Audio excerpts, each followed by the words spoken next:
بنا دیجئے میری قسمت خدا را، حضور آپ کو دیکھنا چاہتا ہوں، بنا دیجئے میری قسمت خدا را، بنا دیجئے میری قسمت خدا را، حضور آپ کو دیکھنا چاہتا ہوں، اٹھا دیجئے اپنے چہرے سے پردہ، حضور آپ کو دیکھنا چاہتا ہوں۔ بسم اللہ الرحمن الرحیم۔ الحمد للہ نحمده ونستعینه ونستغفره ونؤمن به ونتوکل علیہ ونعوذ باللہ من شرور انفسنا ومن سیئات اعمالنا، من يهده الله فلا مضل له ومن يضلله فلا هادي له، ونشهد أن لا إله إلا الله وحده لا شريك له، ونشهد أن سيدنا ونبينا ومولانا محمدا عبده ورسوله، رب اشرح لي ويسر لي أمري واحلل عقدة من لساني يفقهوا قولي، أما بعد۔ حضرات علماء اکرام، قابل قدر معزز حاضرین جلسہ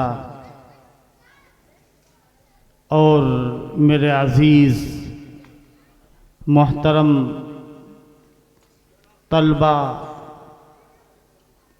اور طالبان علوم نبوت، ابھی یہ پروگرام جس میں کافی دیر سے میں بھی شریک تھا اور آپ سبھی حضرات، مدرسے کا ایک ایسا پروگرام ہے کہ جس کو کہنا چاہیے کہ مدرسے کی جو ذمہ داری سنبھالے ہوئے لوگ ہیں اور مدرسے کی سرپرستی کرنے والے، بچوں کی نگرانی کرنے والے اور بچوں کی تعلیمی تربیتی رہنمائی کرنے والے لوگ ہیں، ان کی محنتوں اور ان کی کاوشوں اور ان کی رات دن کی سرگرمیوں کا یہ ثمرہ اور اس کا نقشہ ہماری آنکھوں سے نظر آ رہا ہے۔ یہ مدرسہ امداد العلوم، جس کے روح رواں اور جس کے ذمہ دار اصلی میرے محترم برادر جناب اکبر صاحب دامت برکاتہم اور ان کے معاونین، مدرسے کے اساتذہ، مدرسے کے ذمہ داران، ان سب کی کوششوں کو ہم دل والحکمہ کہ قرآن کو پڑھائے، تزکیہ نفوس کرے، تعلیم و تعلم کا کام کرے، اور پیغمبر اسی حیثیت سے کہ جب پیغمبر نے قرآن امت کو دیا تو پیغمبر مبلغ اعظم بنے، جب پیغمبر نے امت کو قرآن سکھلایا تو پیغمبر معلم اعظم بنے، اور جب پیغمبر نے امت کو قرآن کے ذریعے سے رہنما کیا تو اس وقت پیغمبر مصلح اعظم بنے، مزکی اعظم بنے۔ تو یہ مسلمانوں، تمہارا یہ بڑی خصوصیت، بڑی مقامیت اور بڑا اختصاص ہے۔ امت مسلمہ کے اوپر اللہ تعالیٰ نے بڑے احسانات کیے، بلکہ سارے انسانوں کے اوپر اللہ کے احسانات ہیں، اور ان احسانات کو اللہ تعالیٰ نے گنایا ہے۔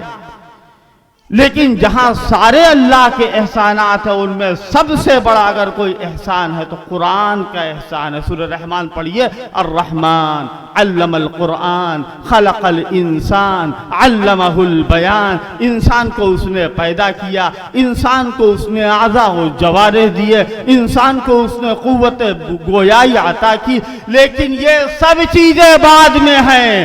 سب سے پہلی چیز اگر کوئی ہے تو قرآن کی تعلیم ہے۔ الرحمن علم القرآن، سب سے پہلی چیز. لیکن یاد رکھنا قرآن مجید کو اگر ہم پڑھتے ہیں تو ہمارا دل بھی روشن اور ہماری آنکھیں بھی بینا. لیکن قرآن سے اگر اعراض کریں گے تو من کان فی ہذہ اعمی فہو فی الآخرۃ اعمی واضل سبیلا. وہ دنیا کے اندر بھی اندھا ہے اور قیامت میں بھی اندھا ہو کر اٹھے. اس لیے قرآن مجید کو ہم اس طریقے سے پڑھیں کہ یہ قرآن قیامت کے دن کھڑا ہو جائے کہ اے اللہ میرے پڑھنے والے کو آپ جہنم کی آگ سے دور رکھیے گا. قرآن کی آیت کھڑی ہوگی, قرآن کی سورت کھڑی ہوگی, قرآن کھڑا ہوگا بخشنے کے لیے اور سفارش کرنے کے لیے. لہذا ہم قرآن مجید کو اپنی زندگی میں اس طرح اپنائیں کہ اپنی زندگی کی آخری سانس تک قرآن کا ساتھ رہنا چاہیے. اللہ پاک ہمارے علم میں برکت نصیب فرمائے. بچوں کی تعلیم تربیت میں, بچوں کی ترقی میں, بچوں کے مستقبل میں, ان کے حال میں اللہ تعالیٰ وہ برکتیں نصیب فرمائے کہ یہاں کا ہر بچہ قیامت کے دن اپنے خاندان کے 10 نہیں 10,000 10 لاکھ لوگوں کو بخشوا دے. اللہ پاک ہم کو عمل کی توفیق نصیب فرما دے. وآخر دعوانا الحمدللہ رب العالمین.